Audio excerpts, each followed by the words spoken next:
मैंने कहा कि दिलबर ने दिलबर से दिलदार का सौदा किया है।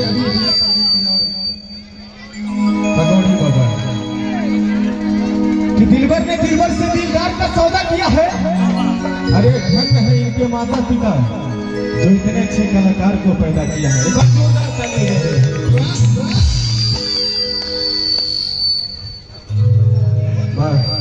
भगवान का साउंड के जोड़ा वैसा ही बनौले रहा भैया, बहुत सुंदर साउंड। वाह जवाब आइए सीधे सीधे मंच और माइक हमारी कमेडियन स्टार चिरकुट बाबा परमित भैया भैया बंटी बोलिए। हेलो बंटी बोलिए भाई वगैरह। एंकर भैया थोड़ा कष्ट के लिए खेद है। एंकर भैया हमारे एक अतिथि साहब बहुत देर से बैठे हुए हैं। जी जी बिल्कुल। तो आज 5 मिनट का समय और हमको नहीं दीजिए। बिल्कुल तो इसी के बीच में आपको बता दूं कि मैं